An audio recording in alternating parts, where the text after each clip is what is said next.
170. The road to 170 is easier. Yo, for him. look, everybody gets tired, but he doesn't get tired. That dude is still pumping it out in the third round. And when he was overwhelming Kennedy in the third, was it the second or third round when he smashed him? Second, right? Both. Did he stop him in the second or the third? But it was just the second. His pace was out of control. His footwork is. And that's what I thought the big factor. I thought there was two big factors in that fight. I thought one, Tim is a big 185, and he's super strong, and his jiu-jitsu is real good. If he gets Kelvin down, he might be able to blanket him and beat him up.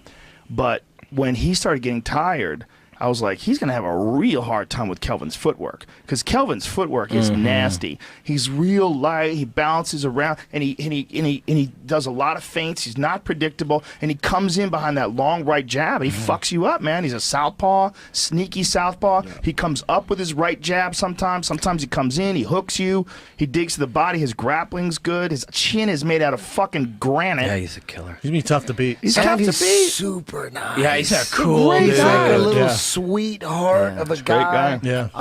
After he beat Kennedy, He's I such a watched nice Swanson guy. versus Joy Incredible. with him. And he was just having the time of his life. He was Yeah. untouched. He was Yeah. untouched. But He fucked Tim That was Kennedy a rough up. night for Tim. Yeah. Well, It Tim was. made a big mistake. He went from one camp straight into the other camp, and apparently he was very flat. Yep. And they were saying that he was definitely overtrained. Like he I think just he's tried to overtrained. do- I think he's 1 foot in, 1 foot out too. these that too. guys, Yeah. That too. these new gen guys, they just understand the space between you better. Like they manipulate the space between you, and we just saw it with Ngannou. You know, he just has a better understanding of the space between you and his opponent. Well, we and how got to use past it. the stand and bang phase. That shit's done. That Is stand it? and bang phase is done. Yes, at a world-class level. Yeah. Stand and bang is done. At a It doesn't world-class exist. level, yes. Yeah. And everybody wants to be world-class. When you see guys like Conor McGregor raising that fucking bar, and then you Tony. see the new ones coming up, like the Yair Rodriguez, like the fucking Cody Garbrandt, who can be next level. Yeah. And what are they doing? They're moving like a motherfucker. Distance control, There's movement. no stand and bang. No. It's calculated exchanges, calculated risk, world-class technique. Everybody's accelerated. Everything is Yep. way higher, Yeah. way higher level. And then they're at this new level, and they're accelerating in their ability to improve from that level. Yeah. So it's like exponential, and Yep. it's weird. And then young guys coming up. I commentated some fights between, I was telling Brendan, an 18-year-old named Tony Laramie and a 20-year-old named Keith Lee, Kevin Lee's little brother from Vegas. They were both 0-0, and it was some high-level shit. High level. The way that they played at distance, the way that they manipulated the timing. It was fucking crazy for TKO for Fight Pass. Yeah, no, in Canada.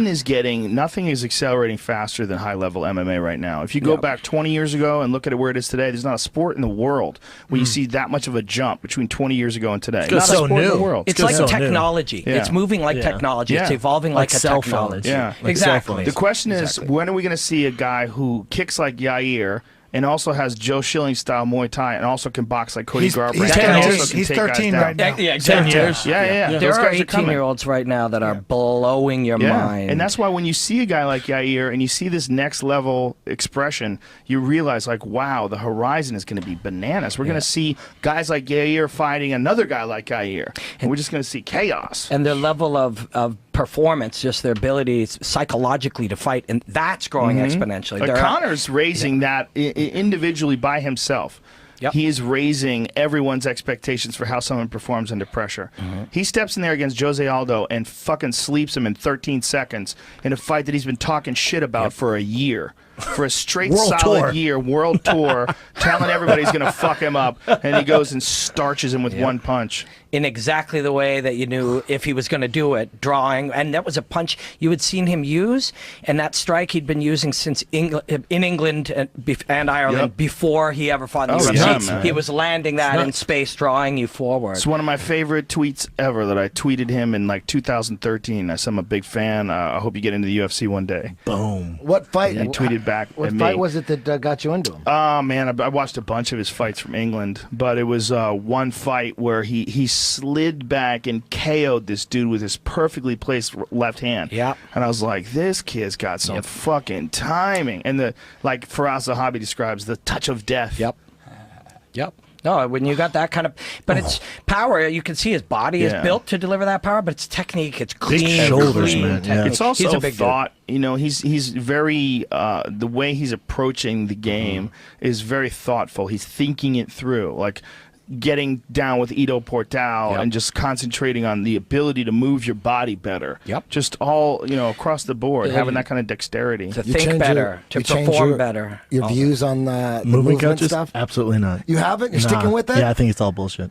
It's definitely not Movement? bullshit. It's definitely Movement is not bullshit. bullshit. How is movement bullshit? I don't think Explain that. I don't think it's bullshit. I think it can help you, but you better have the foundation, the skills of course, Conor McGregor before you bring in a movement coach like that. Nobody says you cut other shit out. Just talking about doing movement stuff. I think it's very important. Like gymnastic natural, the way those Brazilians. Yeah. Gymnastic natural. That's real shit. I see it in breakdancing. Breakdancing is movement, the ultimate movement drills. Yep. And I see it personally in jiu-jitsu.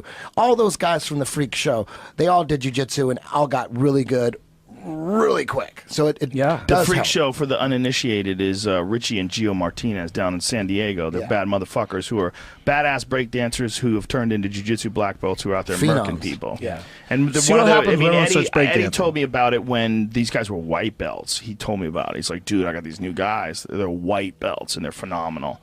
Like everybody knew it like right away that they have this very unusual ability. And you know what, man? You got to give it up to the man Rickson Gracie because he figured it out before anybody. You go back to those 1994 Rickson Gracie videos where Rickson was in Santa Monica standing on a balance bar, stretching his leg overhead in a full split. He was doing the rings. He was walking on his hands. He was doing all those breathing exercises. He was down with yoga and movement Doing the and splits. dexterity and flexibility before anybody. By the way, this is my new favorite Lost all-time Rhythm, too. commercial. we This see it? fucking commercial. Back this up a little bit. is this? Jamie, Can we hear it? give me some knowledge. Or give me some volume. This You know guy where that came in actor's from? second. He Yeah, was second American in Idol. American Idol year one. Lost to Kelly Clarkson. Listen, Hold on. watch this. Hold on. There's a... It's a tiny horse guy. Look at these ranchers. He's got red hair, like purplish What is he red hair. saying? Cowboys, you deserve the sweet reward of a Diet Dr. Pepper. That's mighty sweet. Those Cowboys would kill him. Sorry, Buckaroo, little sweets just Commercials have gotten crazier and crazier because they have to cut through the noise. Sorry, little buckaroos. This is a great fucking commercial, That is man. pretty cool. It's a tiny little dude who's flamboyantly gay on a tiny little white Or horse. he's more like Prince. I don't know if he's Yeah. gay. He's done a few. I got more That's not the Prince only vibe. one. He's got. That's probably the third one. That guy was They're gay all for good. sure. Yeah. That was the funny thing. Yeah, I about got it. a gay as fuck. His vibe. hair was awesome. Yeah. No, that's not true. He He's a might be a Prince. got Prince. He might be a vibe. Prince guy. Yeah. Yeah, you might be. You might be right. Yeah, fuck small girl, like tiny. You never know, but it's great goddamn commercial.